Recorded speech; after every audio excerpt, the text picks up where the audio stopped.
পৃথিবীতে যত দামি ও জনপ্রিয় সুগন্ধি আছে তার মধ্যে অন্যতম কস্তুরী। সুগন্ধি ফুলের মতোই যুগ যুগ ধরে মানুষের দৃষ্টি কেড়েছে কস্তুরী মৃগ। এর ঘ্রাণকে বলা হয় যোজনগন্ধা। কথিত আছে কস্তুরীর এক তিল পরিমাণ কোনো বাড়িতে পড়লে বহু বছর সেখানে এর ঘ্রাণ থাকে। দর্শক, এমআরএম ওয়ার্ল্ডের আজকের এই বিশেষ আয়োজনে আপনাদেরকে জানাবো কিভাবে বিশ্বের সবচেয়ে দামি এই সুগন্ধি তৈরি করা হয়। তাই অবশ্যই ভিডিওটির শেষ পর্যন্ত দেখতে থাকুন।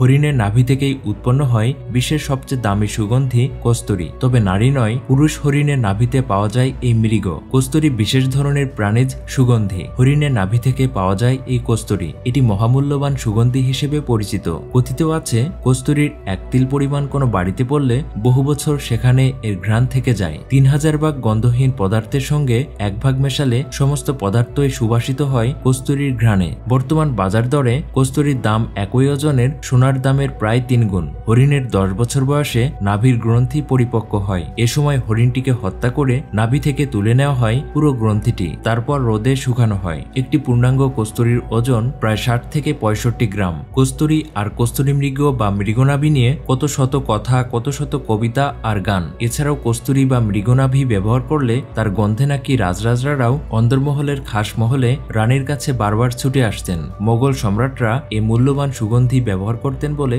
জানা যায়। কস্তুরী দেহ সৌরভ ছাড়াও ঔষধ তৈরিতেও ব্যবহার হয়। এর বাইরেও আছে বহুবিধ ব্যবহার। স্বাস্থ্য, শক্তি, উদ্যম ও যৌন উদ্দীপনায় কস্তুরী অনন্য। কস্তুরী ভগ্ন স্বাস্থ্য ও শক্তি পুনরুদ্ধার করে, রক্ত উত্তেজক এবং বেদনানাশক হিসেবে কাজ করে। কস্তুরী জ্বরজনিত খিঁচুনি, সন্ন্যাসরোগ বা স্নায়বিক চেতনাহীনতা, পেটে তীব্র ব্যথা, আঘাতজনিত ক্ষতের তীব্র ব্যথা, স্পর্শজ্ঞান শূন্যতা বা অসারত্ব, শারীরিক অঙ্গ প্রত্যঙ্গের তীব্র ব্যথা সারাতে বিশেষ ভূমিকা পালন করে। তবে এর পেছনে রয়েছে খুবই মর্মান্তিক কাহিনী। কস্তুরী পাওয়া যায় এক প্রজাতির পুরুষ হরিণ থেকে। এর ইংরেজি নাম মাস্ক ডিয়ার। স্বভাবে লাজুক, টানাটানা চোখ আর নির্জনতা প্রিয় এই হরিণের দেখা মেলে হিমালয়ের উঁচু পার্বত্যভূমিতে, পামির মালভূমির উঁচু তৃণভূমিতে এবং সবুজ উপত্যকায়। এরা খুব লাজুক স্বভাবের বলে তাই নিরিবিলি বিচরণ করে একান্ত নির্জনে। এই হরিণের নাভিতে সৃষ্ট গ্রন্থি নিঃসৃত সুগন্ধি কস্তুরী খুবই মূল্যবান। এই ঘ্রাণকে বলা হয় যোজনগন্ধা। হিমালয় পর্বতমালার উচ্চ পার্বত্য অঞ্চলে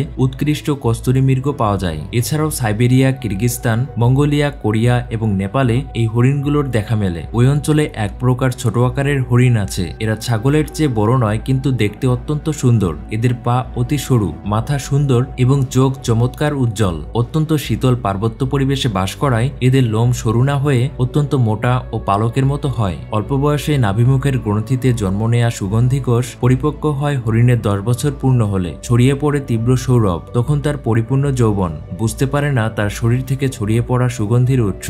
গন্ধে পাগলপ্রায় হরিণ দিক বিদিক ছুটতে থাকে। প্রজনন ঋতুতে ছড়িয়ে পড়া বন সৌরভে আকৃষ্ট হয় হরিণী। আর তখনই ঘটে ট্র্যাজেডি। আত্মরক্ষায় পটু এই হরিণের দুর্বলতা শরীরের সুগন্ধি। প্রতিটি পুরুষের সাধারণত 1 থেকে 3টি স্ত্রী থাকে। নিজেকে লুকাতে পারে না তীব্র ঘ্রাণের জন্য। সুগন্ধির উৎস ধরে তাকে খুঁজে পায় শিকারী। যদিও এরা আত্মরক্ষায় বেশ পটু, সরু পায়ের সাহায্যে কস্তুরী মৃগ তীব্র তটস্থ গতিতে ছুটতে পারে এবং এক এক লাফে 40 ফুট স্থান অতিক্রম করতে পারে। এই আশ্চর্য লাফের কথা বিশ্বাস হওয়া কঠিন, কিন্তু অনেক বিখ্যাত শিকারীরা এই ঘটনা প্রত্যক্ষ করেছেন। তবে এই প্রজাতির সকল হরিণের নাভিতে একই পরিমাণে কস্তুরী উৎপন্ন হয় না। হরিণের বয়স এবং পরিবেশ ভেদে কস্তুরীর পরিমাণেরও তারতম্য হয়। দেখা গেছে 1 কিলোগ্রাম কস্তুরী পাওয়ার জন্য প্রায় 2000 হরিণ শিকার করতে হয়। কস্তুরী যখন সংগ্রহ করা হয় তখন এর গন্ধ এত উগ্র থাকে যে হরিণের নাভিকোষ কেড়ে নেওয়ার সময় শিকারীরা মোটা কাপড় দিয়ে নিজেদের নাক বেঁধে নেয়। অনেক সময় এ গন্ধ সহ্য করা কঠিন হয়ে দাঁড়ায় শিকারীদের কাছে। কারো কারো চোখ, নাক থেকে জল ও মুখ থেকে লালা ঝরা শুরু করে, এমনকি জীবনহানিও ঘটে। কস্তুরী কোষের বাইরের দিকটায় থাকে এলোমেলো কিছু লোম। সেগুলো ছড়িয়ে শুকনো কোষটিকে যখন পানিতে ভেজানো হয় আর তখনই পরিষ্কার কস্তুরী বেরিয়ে আসে। শুকনো হলে কস্তুরীর উগ্রতা কম হয়। শুকনো কস্তুরী ধোঁয়াটে কালো রঙের ঈষৎ দানা বিশিষ্ট এবং স্বাদে তেতো।